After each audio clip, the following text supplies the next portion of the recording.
Hey everyone, wanted to do a quick video on the Grit X Pro from Polar. It's a brand new watch. It's their latest sort of flagship fitness watch, competing with, I think, the likes of like the Garmin Fenix 6 and, probably like the Apple Watch, stuff like that. Anyway, we're gonna be releasing a walkthrough video on this watch here in the next couple of days. But what I wanted to do, and there's a lot of videos online already from like DC Rainmaker and DesFit kind of going into the advanced features of this watch, but what I really wanted to do was just dive into a couple of quick details about it, of stuff that I like about it, stuff that I don't like about it, and see if it's a watch that might be good for you. Anyway, so let me just go ahead and kick it off.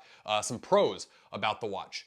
It is absolutely the best looking watch that I think that you can get as far as fitness trackers are concerned. This one is the kind of copper color, also comes in like a titanium, a couple other little options, and it is just fantastic looking. There really are, I mean, even in Apple Watch, the Garmin, really none of them touch it. This is like something that you could wear walking into like a club, the Gucci store or something like that, but at the same time, you could then take it on the trails, hiking, playing sports, that kind of thing. They really did an amazing job with the design, and I love that. Some other things I like about it is that the watch is very intuitive to use. It's very simplified. The interface doesn't have a whole lot going on, so navigating it is fairly easy, although there are some caveats to that, but nevertheless, navigating the watch and the app is very, very easy. But I think that's probably about where the pros stop. The other pro is that it does have sapphire glass, and this is all kind of like in a watch that's about 500 bucks there and abouts. But now let's talk about the cons really quick and why I don't really like the watch and why I don't think that you should buy one. Oh, one last pro, I'm sorry, this strap on this thing, it's not really a silicone, it's kind of like a rubber, and I really like this band on it much better than I like on the Apple Watches, the Garmins. They use like sort of the silicone band. I really think that this particular, it has a name, I just don't remember what the hell it is, but this band on this Polar is far superior. Now let's get into the cons of this thing. Usability on this watch is pretty dreadful. Like the touch screen is incredibly, there's so much latency between when you touch something and when it actually responds, and the interaction. Just when you press the buttons and you try to interact with the watch by moving either to different watch faces or different data on the screen, there's a tremendous amount of lag.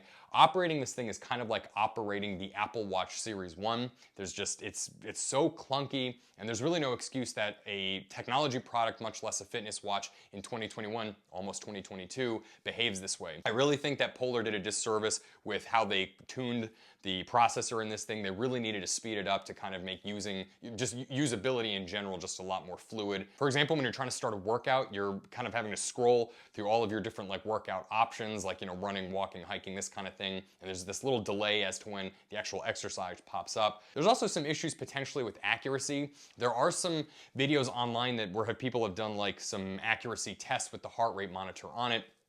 And there were some questions regarding the accuracy sort of in the beginning when it sort of is like calibrating itself. Now, I did not particularly find the accuracy of this watch all that good. It was better than some of the Garmin products, and for that matter, I think it's better than even like the Fitbit, but it's still not quite there with the Apple Watch, and Polar claims that it's got the best heart rate monitor in like any watch ever.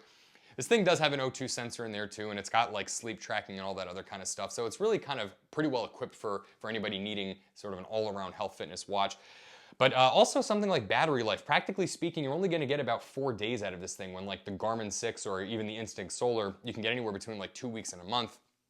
So I don't know, other than the looks on the Polar Grit X Pro, I don't really think it checks any boxes for anybody, and that's why I don't recommend it. If you want something that's giving you an all-around, like, big, beautiful, accurate, perfect picture of your health, the Apple Watch is pretty hard to beat. Obviously, it's annoying that it's got the touch screen and that it has to be charged every night. But then if you want something that's far superior in terms of the GPS quality and altimeter and mapping and all this other stuff, you've got then the Garmin 6. If you want something that's going to last forever in terms of battery life and just be an all-around beater, rugged, that kind of thing, you've got the Instinct Solar Pro. And then if you want something that's kind of like more designed for like looks and stuff, I guess, I mean, frankly, you could even go with the Garmin Fenix 6, the Apple Watch, or maybe even the Scan Watch, which we will be doing a review on here pretty soon. So I don't know.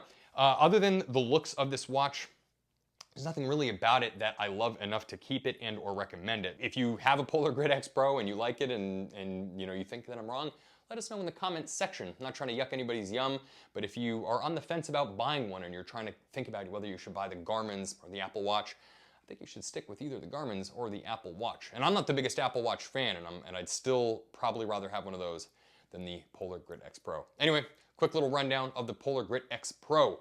Hope this video was sort of helpful if you're trying to decide between any of these products. If you have any comments, please reach out to us in the comments section. Please watch our review, our walkthrough on this watch, and we will be back with another video really soon.